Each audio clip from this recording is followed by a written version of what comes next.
Messerschmitt 109 was constructed around a Daimler-Benz liquid-cooled V12 engine, a power plant that was similar in concept to the British Rolls-Royce Merlin.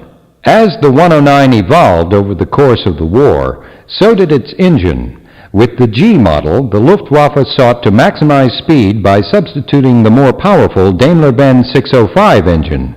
A redesigned cylinder block increased the engine's performance to 1,475 horsepower at takeoff. Unfortunately, the heavier engine required that the structure and landing gear be reinforced, all of which led to a heavier airplane with higher wing loading and decreased handling. However, this variant of the 109 carried an additional water methanol power booster, which could be used in bursts to temporarily increase performance to 1,800 horsepower.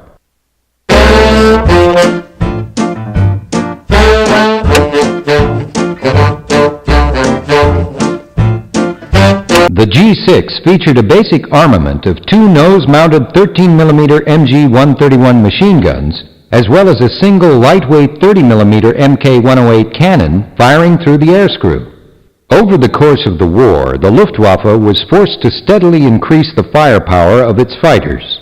Unfortunately, the basic design of the 109 stressed a light airframe with thin wings that were unsuitable for housing internal guns of any significant size.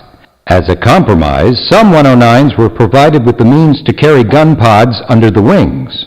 In addition, a field conversion kit allowed the Gustav to carry one centerline 250-kilogram bomb.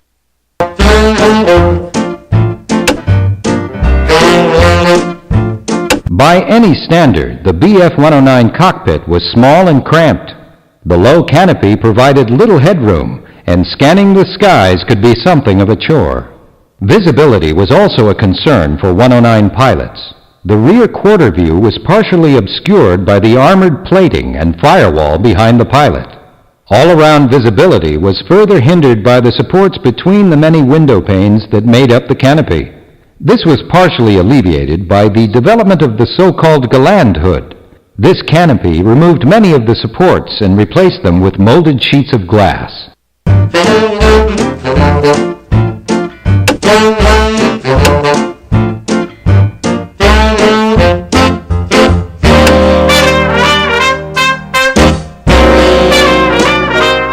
The UMO-4B turbojets powering the Me-262 were rushed into production before the underlying technology had been perfected.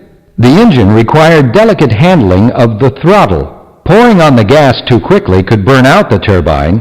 Too slowly, and an engine flameout might occur. To top it off, the UMO had an extremely short service life. On average, an overhaul would have to be conducted after just 25 hours of operation. Nonetheless, the 1,850 pounds of static thrust created by each engine provided the fighter with unprecedented power.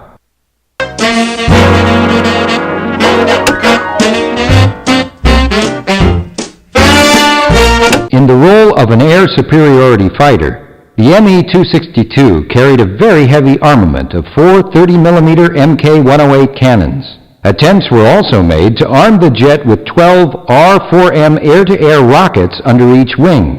The results proved this to be a perfect marriage of weapon and platform. However, the rockets, like the jets themselves, were never manufactured in great enough quantities to affect the course of the war. When configured as a fighter bomber, only the upper two cannons were fitted onto the airplane. Centerline racks allowed the airplane to carry two 250-kilogram bombs.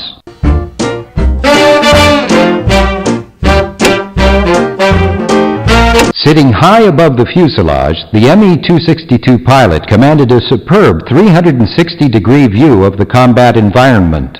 The reinforced blown glass canopy and clean lines of the airframe provided the best visibility of any German fighter of the war.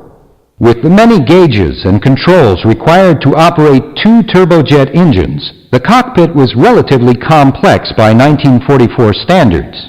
Next to the office of a modern jet fighter, however, the Me-262 cockpit appears to have a certain antiquated charm.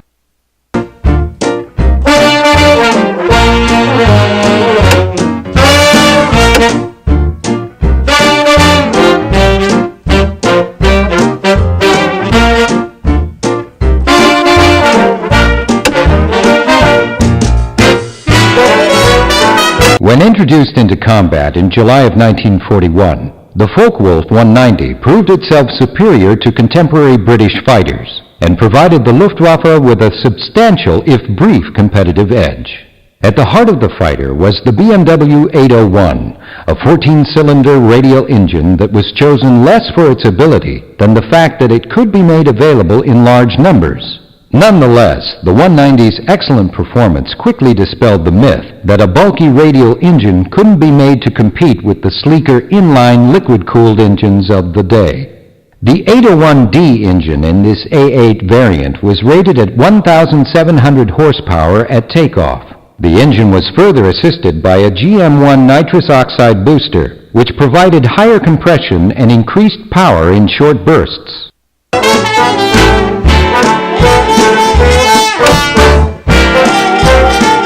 The standard armament of the Focke-Wulf 190 consisted of two 13mm MG-131 machine guns in the upper cowling, a pair of 20mm MG-151 cannons in the wing roots, and another pair of 20mm cannons outboard of the landing gear.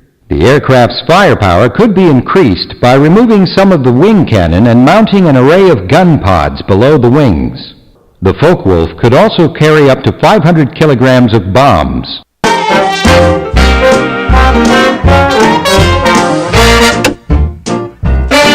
The A8 offered the pilot a decent cockpit layout, excellent armor protection, and good all-around visibility. Like the American P-47, however, the wide radial engine obscured the pilot's view whenever the airplane achieved any positive angle of attack. The canopy was mounted on rails and could be rolled back in flight. It was also rigged with small charges and could be jettisoned in an emergency, allowing for an even quicker escape.